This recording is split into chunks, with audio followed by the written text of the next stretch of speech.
Mahal na kita, Rachel. Usal ko sa natutulog na dalaga. Gusto ko nalang manatili sa tabi nito, protektahan ito, gawin ang mga bagay na hindi nito alam pero nais nitong malaman at matutunan. Kung pwede lang talaga. Kung pwede lang na makasama ka sa syudad. Yung magiging masaya ka kahit wala ka dito sa bundok. Pero alam kong malabo kang sumaya. Nakita kong pamumuhay na nais mo lang. Malabong maibigay ko iyon sa'yo sa ibaba. Malaking pagkakaiba ng buhay na nais mo at sa buhay na kaya ko lang ibigay. Humigpit ang yakap ko dito. Umaagos na rin ang luha sa aking mga mata. Hindi ako iyaking lalaki pero dahil sa babaeng ito, gusto ko nalang magmakaawa dito na sumama sa akin. Pero hindi ko iyon gagawin. Mas nanaisin ko pa rin na makita ito kung saan ito masaya. Hindi yun maibibigay ng mga material na bagay sa ibaba. Hindi ko maibibigay ang tunay na nais nito. Mahal ko na. Langya. Ginoong Rafael! Magilon na kumaway ito. Nasa lilim ito ng puno ng santol. Nakasandal doon at sa hita nito ay nakapatong ang isang science book. Magandang umaga, Binibini. Napangiti ito sa sinabi ko. Umupo ako sa tabi nito saka sinapo ang baba nito. Niyuko ito at bariing inilapat ang labi sa labi nito. Ang almusal mo'y halik. Nakatawang nito. Oo, napakasarap na halik. Sagot ko rito. Malawak ang ngiti. Masaya ang pakiramdam. Yung pakiramdam na nais kong maramdaman sa tuwing gigisingin ako. Ipinatong nito ang ulo sa balikat ko. Anong binabasa mo? Tanong ko dito. Mabilis naman itong isinara ang libro. May tanong ako, Ginoong Rafael. Nakangising nito. Sure. Di ako masasagot mo ang tanong dahil mayroon ka nito sa iyong katawan. Nais kong ipahula sa iyo ito dahil di ako matalino ka. Go on. Basic lang sa akin yan for sure. Confident na ko rito. Napangisipang ako sa babaeng ngiting-ngiti. Ang tanong ko, ano ang tawag sa dalawang balls na meron ka sa iyong katawan na hindi tumatalbog? Nagsalubong ang kilay ko. Tama bang narinig ko? Tinatanong nito kung anong tawag sa balls ko? Wait, tinatanong na Rachel kung ano ang tawag sa itlog ko? Ginoong Rafael, mahirap ang tanong? Takang nito sa akin. Nagsalubong pa ang kilay nito. Ang natural na namumulang pisngi nito ay mas nagpaganda pa rito. Hindi. Awkward na ko pero pakiramdam ko'y pulang-pula na muka at leeg ko. Bakit naman kasi gusto nitong malaman ang tawag sa balls ko? Dalawang balls na hindi tumatalbog? Anong tawag doon? Inulit pa nito at medyo nirevise pa ang tanong pero ganoon pa rin iyon. Wala ka bang ibang tanong bukod sa balls ko? Tanong ko dito. Pero yun kasi ang katatapos ko lang basahin. Naisip ko lang ang tanong na iyon. Pero umaalog or tumatalbog kasi ang itlog ko. Huh? Parang ito naman ang naguluhan. Saka nito waring niyugyog ang ulo niya. Taas baba, pumikit-pikit pa. Bakit ganun yun? Ang akin hindi naman. Mahinang nito. Yung akin tumatalbog. Sagot ko dito. Nakamamangha naman. Ano nga tawag? Tanong nito, nangiting-ngiti. Testes or testicles? Ako pa talaga ang nahiya. Ha? Lumarawan sa mukha nito ang pagkalito. Ha? Naging ganun din tuloy ang sagot ko. Hindi ba eyeballs? Takang nito sa kabinuklat ang libro. Hinanap ang pahina na binasa nito sabay harap sa akin. Yun talagang lumabas na salita sa bibig ko nang makita ang larawan at title ng pahina na iniharap nito. Parts of the Eye. Lord, kun mo na ako ngayon na. Lord. Usal ko sa labis na kahihiyan sa harap ng inosenteng babaeng ito na nasa mukha pa rin ang pagtataka. Hindi ba talaga eyeballs? Mali ba ang nabuo kong tanong sa aking isipan? Dinig kong ani Rachel. Napasabunot ako sa buhok sa labis na hiya. Kaya pala pumikit-pikit pa ito kanina. Eyeballs pala niya ang tinutukoy niya. Shit, ito ang time na masisisi mo talaga ang sarili mo dahil palagi kang tumataka sa science class noon. Nakakahiya. Kanina niya pa ako iniiwasan. Kanina pa niya hinuhukay yung lupa. Lagpas tuhod na nga para lang maiwasan niya ako. Hindi ko alam kung ano nangyayari kay Ginoong Rafael. Nahihiya ba siya dahil mali ang sagot niya sa tanong ko? Ayos lang naman yun. Wala naman taong perpekto. Madalas sabihin sa akin iyon ni Nanang. Ginoong Rafael, masyado na mainit. Ano bang plano mo sa hukay na iyan? Tanong ko dito nang hindi na nakatiis dahil sa ginagawa nito. Hinuhukay ko lang. Baka naibon ko rito yung confidence ko. Bumuntong hininga ko sa katinapik ang kanyang balikat. Halika na, Ginoong Rafael. Nakapagluto na ako ng tanghalian nating dalawa. Mamaya tulungan kitang hanapin kung ano man ang nawawala sa'yo. Waring nahahapong napaupo ito sa lupa saka tumingin sa akin. Sa wakas nakuha na rin niya akong tingnan. Matamis ko siyang nginitian. For sure, hindi naman ako nito pinagtatawanan. Bulong ni Ginoong Rafael na narinig ko pa rin naman. Ginoo? Takang ani ko rito. Ay, tara. Kainin na kita. Nalaki ang matang napatingin ako rito. Aswang ka?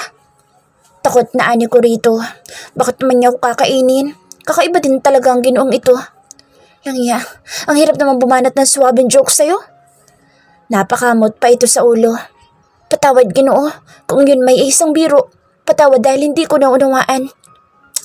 Tara, kain na tayo. Inakbayan na ako nito, saka kami nagtungo sa kusina kung saan handa na ang hapag. Ginoo, mahusay ka sa wikang Ingles, diba? Maaari mo ba akong turuan ng wikang Ingles? Total, palagi ko din naman siyang naririnig na nagsasalita ng Ingles. Bakit hindi ko nalang kunin iyon na oportunidad na matuto? Ha? Marunong ka naman magbasa ng English, diba? Nito sa akin. Kunti lang, Ginoong Rafael. Yung mababaw na salita lamang, tapos yung mga salita sa science book. How old are you, Rachel? Edad ko iyan, Ginoong Rafael? Balik tanong ko rito. Oo. Hindi ko alam ang aking edad. Nanlaki ang mata ng Ginoo sa naging sagot ko. Waring hindi ito makapaniwala sa sinabi ko dito. Totoo namang hindi ko talaga alam. Hindi nga. Hindi naniniwalang tanong nito sa akin. Yun ang totoo, Ginoong Rafael. Sabi ng aking nanang hindi raw mahalaga ang edad. Ang mahalaga daw ay ang aking ngalan.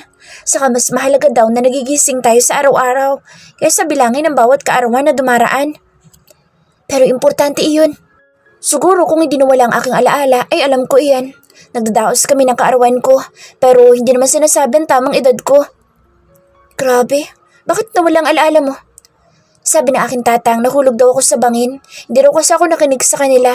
Naging pasaway ako, nabago kong ulo ko tapos pagising ko'y nasa ospital na ako. Walang maalala. Buti nga matyaga nila ipinapaalala sa akin ng lahat. Sa totoo lang hindi pa bumabalik ang mga alaala sa nakaraan ko. Tanda ko lang ang mga kwento nila nanang at tatang. Napansin ko na may tattoo ka sa daliri. Tattoo? Ano yun? Takang tanong ko rito, sabay tingin sa kamay. Hinawakan nito ang kamay ko at itinuro ang tattoo na tinutukoy nito. Yun palang nakaukit na paru-paro sa akin daliri. Sabi ni tatang, ay siya daw naglagay ng paru-paro na iyan sa akin daliri. Masakit nga raw yan eh. Umiyak daw ako pero natuwa naman sa naging resulta. Masayang ani ko rito. Ang sayo siguro ng mga alaala nung ako'y bata pa. Hindi na bumalik kahit isang alaala? Tanong nito sa akin. Marahan naman akong umiling. Hindi na eh. Kahit subukan ko pa, sumasakit lang ang aking ulo sa tuwing sinusubukan kong alalahanin. Mas mabuti na nga rin sigurong hindi mo maalala kaysa naman sumakit pang ulo mo. Wala sa sariling ani nito sa akin. Balik tayo sa usapan. Turuan mo ko ng Ingles, Ginoong Rafael. Nangihimok na ani ko rito. Sige, simulan natin sa basic. Ano nga Ingles ng mahal? Natuwa naman ako sa naging pagsang-ayon niya. Alam ko yan. Madalas kong marinig sa palengke yan. Excited na ani ko rito. Ano? Expensive? Napasimangot si Ginoong Rafael. Mali ba, Ginoo? Well, tama naman. Nag-expect lang siguro ko ng ibang isasagot mo. Ano bang gusto mong marinig? Wala. Balik tayo sa English portion. Sige. Excited na ani ko rito. Ano ang English ng mahal kita? Ang English ng mahal ay expensive at ang English ng kita ay income. Ang English ng mahal kita ay expensive income. Masayang ani ko rito na mas lalo nitong ikinasimangot. Ay Lord, napasapo pa ito sa sariling muka. Paano ba kikiligin sa mga banat ko kung lahat nililiteral mo? Sorry, babawi ako. Bigyan mo pa ako ng mga salita. Susubukan kong husayan pa. Buo ang loob na ani ko rito. Bumuntong hininga ito sa ngumiti na parang wari na buhayan ng loob nang makita ang determinasyon kong matuto. Gusto kitang kasamang tumanda. I-English ko iyon? Tumango naman ito. Want you, companion old? Ngiti-ngiti na ani ko rito. Ay Rachel, uti na lang mahal kita. Natatawang ani to. Tapusin na nga lang muna natin na kumain para makapagsulat tayo at hindi ka malito. Huwag ka rin magagalit kung sa bawat tanong mo ay Ingles ang sasagot ko sa'yo. Sige na nga, basta huwag ka mawawalan ng pag-asa. Matututo rin ako niyan. Can you please hold this for me? Kagabi pa kami nag-aaral ng Ingles. Palagi na rin nagsasalita ng Ingles ang lalaki. Iniaabot niya ang pala sa akin. Hindi ko talaga naintindihan ang buong sinabi nito pero kinuha ko ang pala. Give it to me. Inilahad naman ni Ginoong Rafael ang palad niya kaya naman iniabot ko ang pala rito. Magaling. At least, hindi ka man makapagsalita, naunawaan mo naman ako. Siguro kung hindi mo iniabot sa akin ang pala at inilahad ang kamay mo, tiyak na hindi ko yun naunawaan. Ngiti-ngiti na ani ko rito. Kala ko pa naman naintindihan mo. Napabusangot na ani ni Ginoong Rafael. No. Yes, no. Ha? No, no, no. Sagot ko dito. Marunong ko naman pala sa English na salita. Napapadyak pa ito.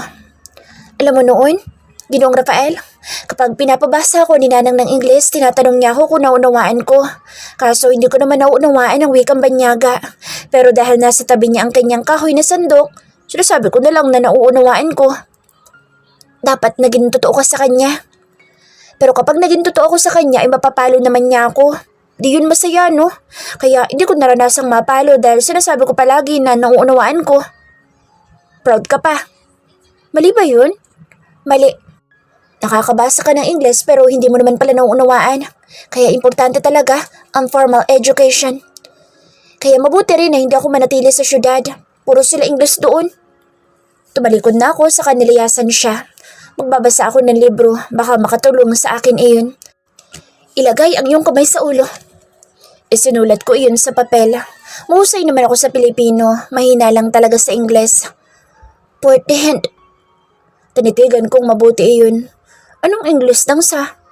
Ang ulo ay head pero anong English nang sa? Kanina ko pa tinititigan ang papel na pinagsulatan ko noon. Ay, wag na nga lang. Binura ko iyon at saka muling nagsalita. Ang kapaligiran ay napakaganda.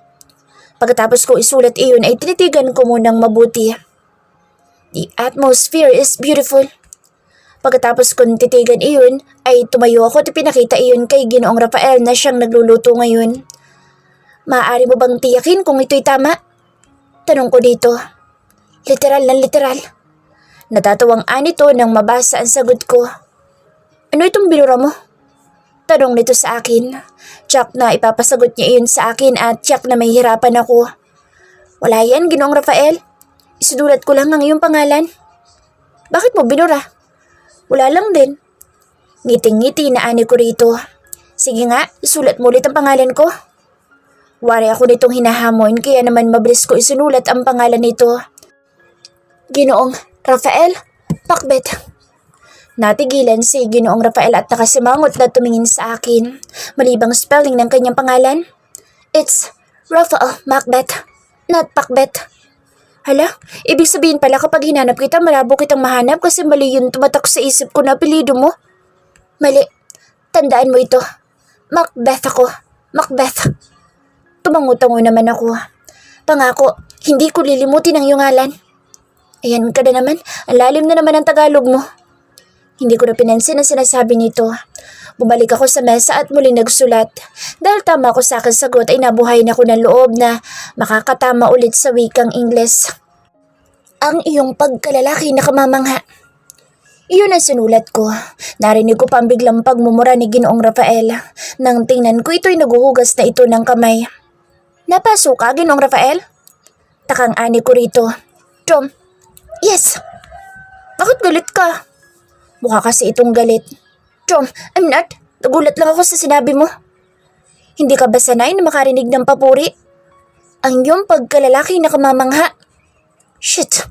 Sanay ako makarinig ng papuri pero hindi sanay iyong pagkalalaki ko sa papuri. Pulang-pula ang mukha at leeg nito pagkatapos sabihin iyon. Nauunawaan ko pero nais ko lang iyong purihin.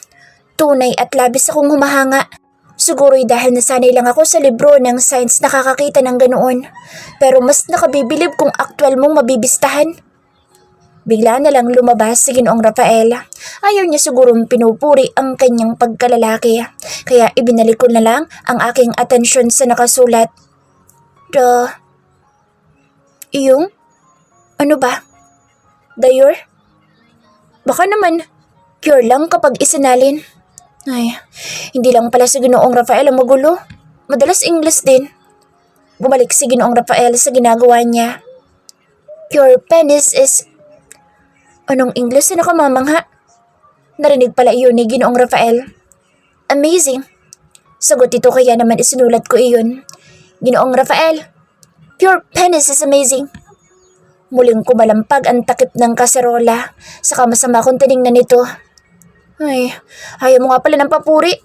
Pero mabuti tama ang sinulat ko. Marami din ako naisulat sa papel.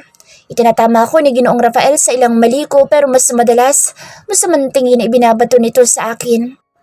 Pagkatapos namin maghapunan ay magkatabi kami nitong humiga sa papag. Magkayakap, umuulan na naman. Mabuti na lang talaga at matibay ang kubo nila Rachel. Nasa paanan namin sa bunsoy na pinaliguan ko kanina. Para akong pagod na pagod sa maghapon dahil sa kalokohan ng dalagang yakap-yakap ko ngayon.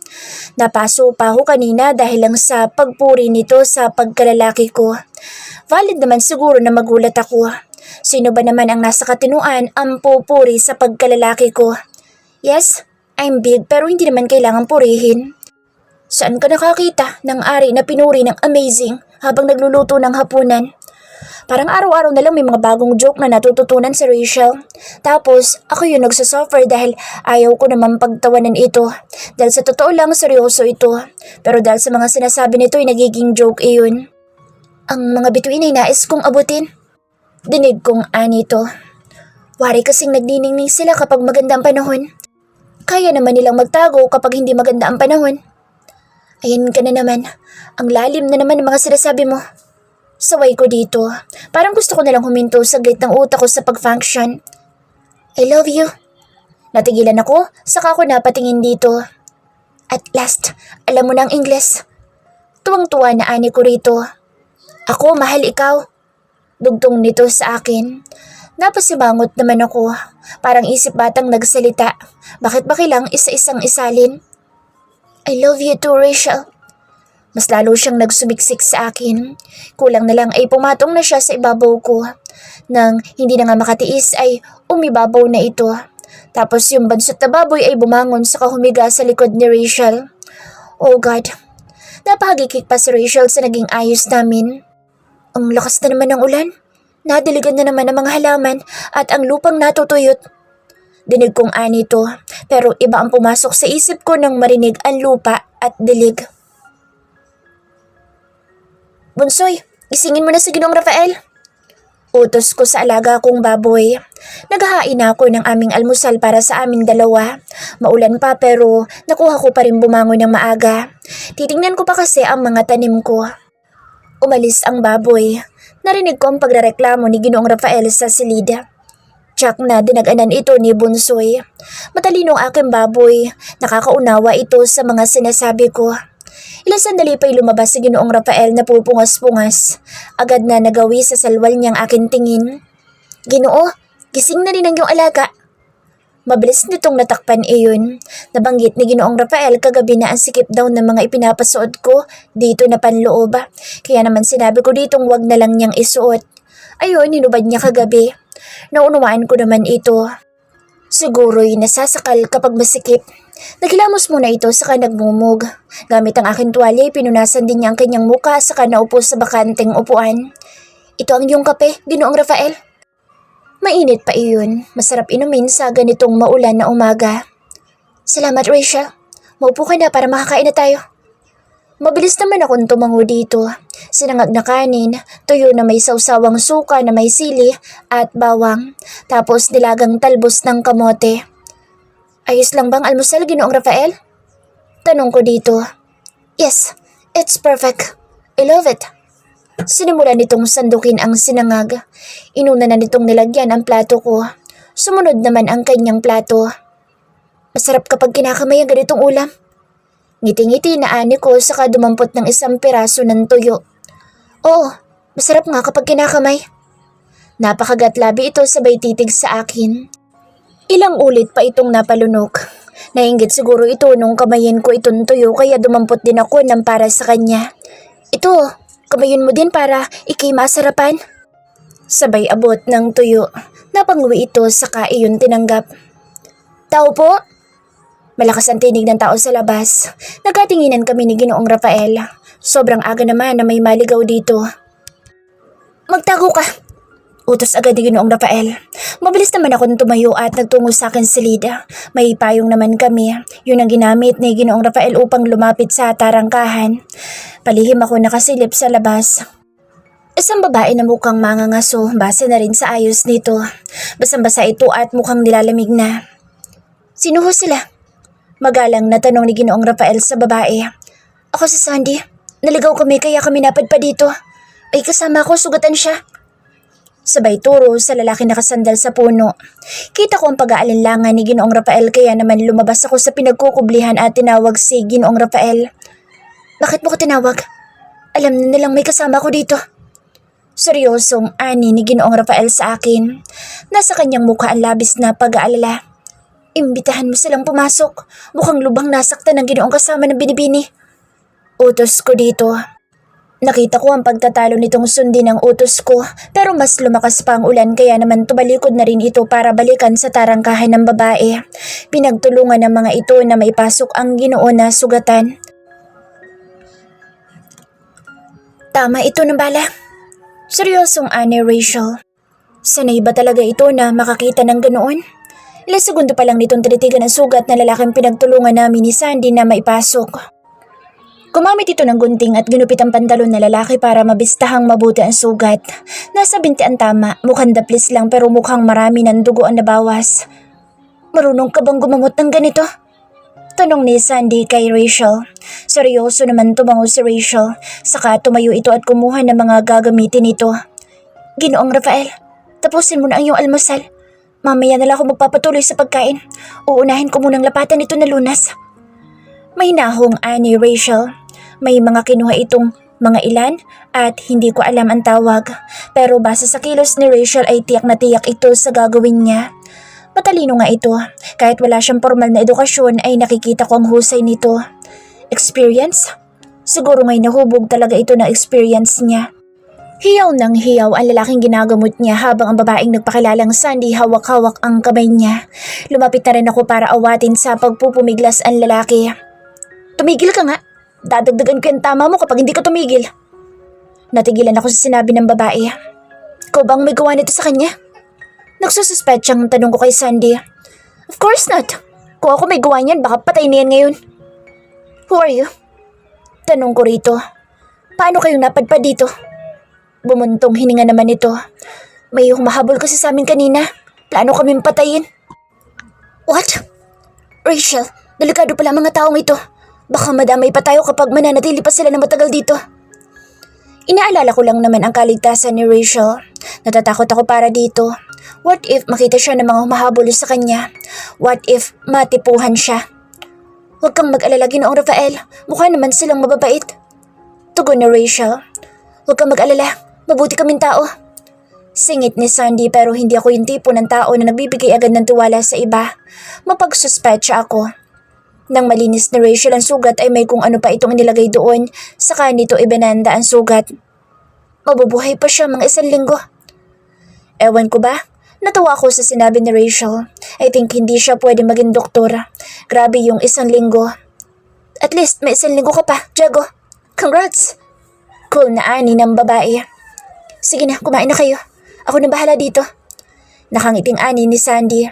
Agad naman namin silang iniwan. Naghugas muna ng kamay si Rachel saka nagsabon ng mabuti. Nang magpatuloy kaming kumain ay gumamit na ito ng kutsara.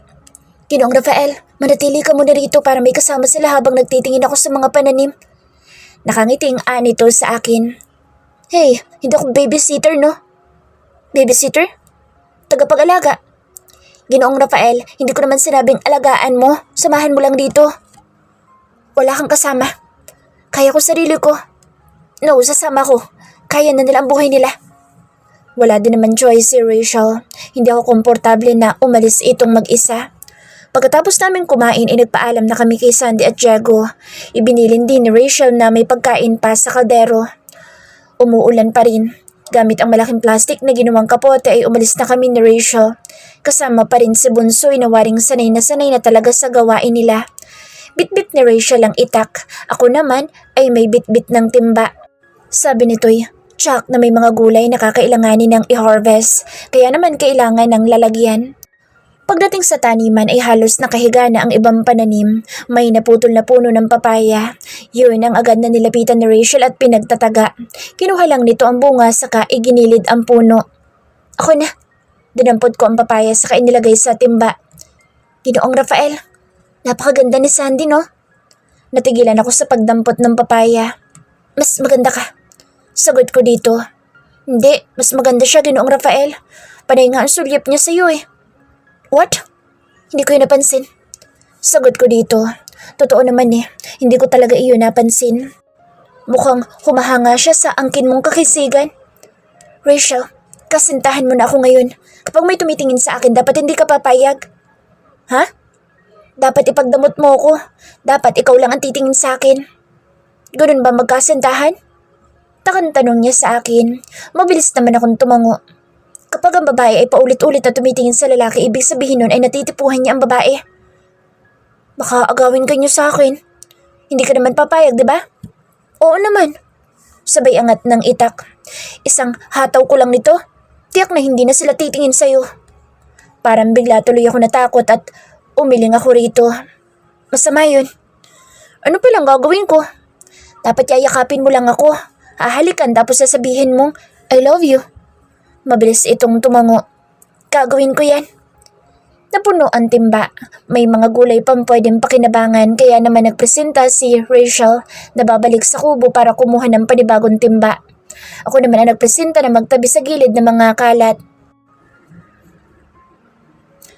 Natigilan ako sa paghakbang papasok sa bahay. Halinghing at waring tunog ng basang bagay na paulit-ulit na ikinukuskus ang naririnig ko. Humakbang akong papasok. "Bulaga!" Masayang panggugulat ko sa mga ito. Napatili si Sandy sa gulat sa akin pero patuloy pa rin ito sa paggalaw sa ibabaw ni Ginoong Diego. "Stop it, Sandy! May tao na oh!" Saway na lalaki. Takang pinanonood ko naman ang mga ito. Kapwa pawisan ng mga ito. Parehong naghahabol ng hininga. Umupo ako sa upuang kahoy at muling pinanood ang dalawa. "Ingat kayo, baka bumigay ang mga paa ng aming papag." Nag-aalalang ani ko rito. "Pwede lumabas ka muna?" Biglang pagsusungit ni Sandy na patuloy pa rin sa ginagawa nito. Taka namang naituro ko ang aking sarili. "Ako bang kailangan lumabas?" Takang ani ko rito. "Ikaw ba'y nahihiya? Huwag kang mag-alala, wala kang dapat na ikahiya. Anong uri ba ng sayaw inyong ginagawa?" "Bullshit! Hindi kami nagsasayaw. Labas ka muna!" Udyok ni Ginoong Diego. Napakamot ako sa ulo. Nang makalabas ay umupo ako sa gilid ng papag sa labas. Pagtatalik ba iyon? Pero hindi naman ganoon ang pagtatalik eh. Dali-dali na rin akong tumayo at binalikan si Ginoong Rafael na nagtataka marahil dahil wala akong dalang timba. "Ginoong Rafael, nasaan ang timba?" Takang anito sa akin. "Ay, nakalimutan ko." "Nakalimutan mo? Yun nga ang pakay mo sa pagbalik mo sa kubo." Takang anito sa akin. "Ginoo, anong ginagawa ni Sandy at Diego sa ating papag?" Natigilan ito saka tumingin sa akin. "What?" Balik tanong nito sa akin na waring naguluhan. Pagdating ko kasi sabi nila, "Faster, faster."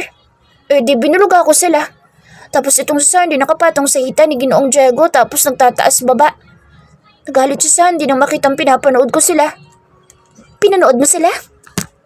Gulat na anito. Tumango naman ako. "May masama ba doon?" "Oo, tapos galit si Sandy. Pinalabas niya ako." "Bahay ko yun, Ginoong Rafael. Bakit ako pinalabas?" Takang tanong ko rito. "Oh, damn. Ginoo, anong ginagawa nila? Nagtatalik ba sila?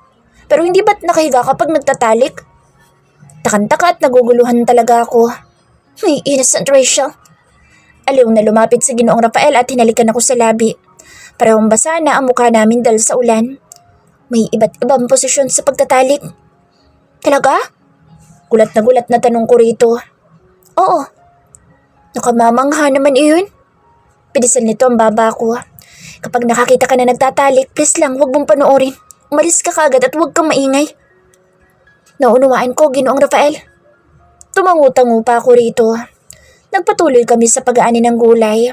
Nang matapos ay bumalik na sa kubo. Hindi pa nga agad ako pinapasok ni Ginoong Rafael. Nauna siyang pumasok. Saka lang ako pinayagang sumunod. Tiniyak muna nito na wala nang nagtatalik sa loob. Kayong dalawa, bukas na bukas ay umalis na kayo sa kubo. Napatingin ako kay Ginoong Rafael. Pasensya na kung tungkol dito sa inabutan niya kanina. Sumakit ka sa puso nitong kasama ko. Pulang-pula ang pisngi na ani, Sandy. Ganun ang gamot sa masakit na puson? Inosenteng tanong ko rito. Lumapit si Ginoong Rafael bago ko pa marinig ang sagot ni Sandy ay natakpan na ng lalaki ang tenga ko. Si Ginoong Rafael na nga ang nagsasalita nang tanggalin nito ang kamay sa magkabilang tenga ko. She's innocent. Wala siyang alam sa ganyan kaya huwag niyong dumihan ang isipan niya. Ginoong Rafael, hindi naman nila dinudumihan ang aking isipan. Bagong kaalaman nga yun eh. Tumahimik ka, Rachel. Seryosong saway ni Ginoong Rafael. Baka ayaw lang nitong may iba akong guro sa bagay na iyon. Kinindatan ko sa Sandy na napabungis-ngis pa sa ginawa ko. Pwede ako magtanong sa kanya habang nandito sila ni Ginoong Diego.